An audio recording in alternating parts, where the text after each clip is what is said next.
Welcome to 50 Plus Home and Gardening. We are talking about crepe myrtles today, and if you look, I have a 3-trunk crepe myrtle and one of the trunks just didn't come back.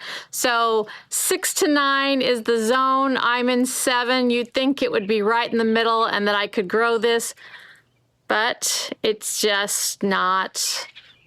I did see a lot of crepe myrtles around that half of them were dead, half of the tree was dead. So maybe the ice, that we had an ice storm come this winter, and maybe it wasn't enough. So I don't know. So let's just take off one of these legs. So it'll be a 2-legged creature.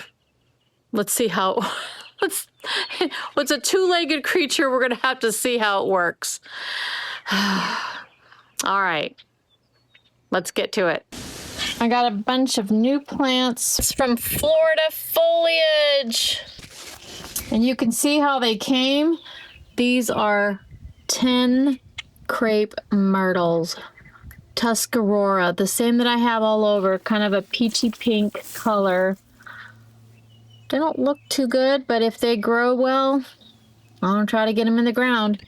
Okay, you can see after I took the cardboard that was on top so that the roots are staying in, one plant, let's see if I can get any out. Yeah, one plant is like a plug. And the reason why I buy small is that so I can control the plant. I really like that. But we'll get them out and plant them and water them and see if we can get them to grow. There's 10 Tuscarora plugs, and I've got eight spots all the way down and on this side. Just wanted to show you the root system. Looking pretty good. If they're successful, I'll say the Florida Foliage company is doing a good job. I just put in all the plants. One thing about getting really small plants is for older people like me, 64 and a half. It's easier to put these plugs in and let them just grow on their own. If you're going to have the house for many years, it'll be really fun. So in this case, this is the new one, and this is the old one. I just want to make sure that I'm going to get one for this area, because if I don't, it'll kind of ruin I have 6. All the same. So Tuscarora, you can see the new ones are sort of sickly, but they may improve. Here's the second one. This is the first one that was already here, and then I just put a second one right next to it. So they were both plugs from the same company, Florida Foliage. Some of these didn't turn out as well, so that's why I wanted to put in a second one. Actually, both of these don't look good. This is from the second batch, and this is from the first batch. But most of them have green. This one has green. So having 2 plants in one area will make one grow. There's an old one, and then there's a new one. And on, so forth, all the way down.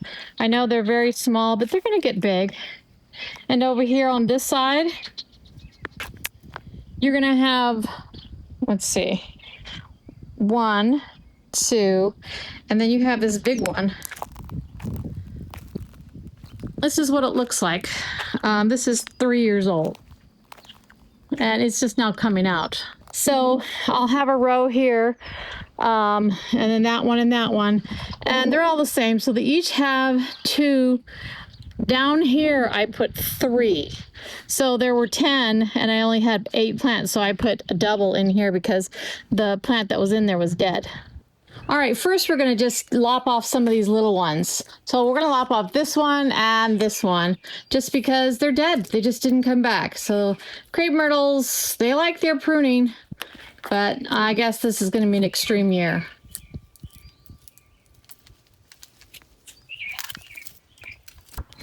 All right, so I have my trusty lopper man because he's got strength. So we're just going to cut half of it off first. So just, there we go. Oh, Okay, and then I'll take it all the way down, as far as you can get down all the way, and I'm gonna snap it off. Oh, so sad. It's a couple of years worth of growth. Okay, so now we're gonna take it down one more. So I'll try to just get all of it. It's gonna sucker. So, okay, that's about all that lopper can say. Now there'll probably be a sucker, and I may just let him grow, but he's not going to be as pretty as he was. But we got a nice little crepe myrtle right here, and he's still alive. At least these two. All right, so let's go and take a look at the next one. This is the crepe myrtle on the English side, and you can see. Let me see if I can show it to you. But this, he didn't even come back all the way to the top. Down to, there's not one branch, but you can see how pretty this would have been with 3 legs. Makes me sad, but you got to do what you got to do. I want it to survive, so we're just going to take it down. So let's take it down by half first. Oh, these loppers are getting a heavy workout. All right, so reevaluating this, we've taken it down by half. I can see a growth here and a growth piece here. I'm gonna see what it does, and this feels green down below. All right, let's cut it down right where it's starting to grow back, and let's see what happens. All right, you can see that there is a growth here, and I'm going to let it grow, and maybe I'll still have this 3rd leg. All right, let's just cut off some of these dead up high. All right, let's take down this middle one. Crepe myrtles do like a cutting, so this is not, terrible. But I'm just cutting it off where the new growth is growing and the old is not. All right, that looks more decent, and this will grow bigger, so it doesn't look like it's just a stump standing by itself. And this one right here, it does look like there's a little green that's going to shoot out low. So this is the last one. This is in the Williamsburg garden, and it just didn't come back at all. So we're just going to see if we can pull it out. Pull it out first. If not, all right, I guess we're just going to shovel it out.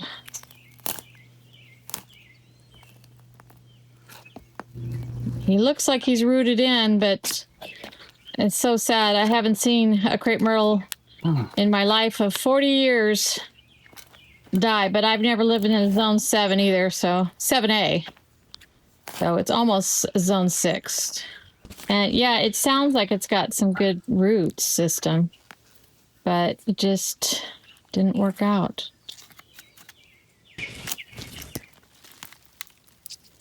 Okay. Got him out.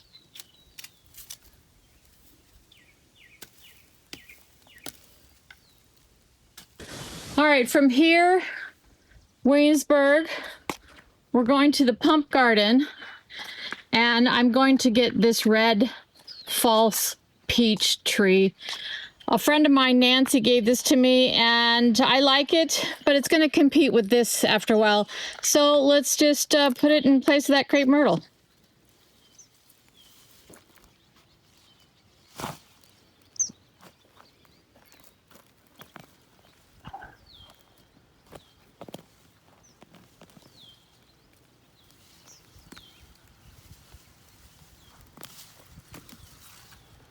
All right. All right, we're just gonna get the same hole and put them back in. Okay, I've got this in, and we put some bone meal, and now I'm gonna water this. But time out, because we have strawberries. Oh my goodness.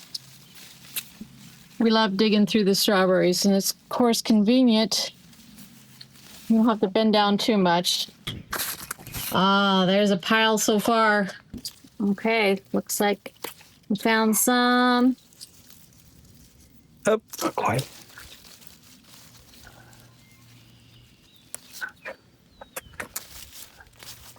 Oh, in between there's a, that's beautiful.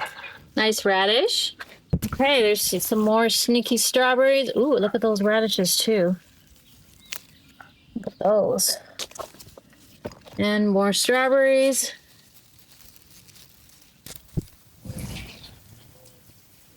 Okay, so we usually get a handful just about every day. So this is our, there's always a radish wandering around. And of course, there's plenty of lettuce. We've got the dark lettuce and this lighter lettuce. But we got this, I don't know the name brand, but it is a peach tree that does not produce peach. It's just a non-bearing peach tree. But it's pretty, it's burgundy, and I hope it lives. He's a little bit wilted. Hope he survives. We'll see. I mean, when you transplant a plant, you take a risk. I do have one more to risk if this one doesn't do well.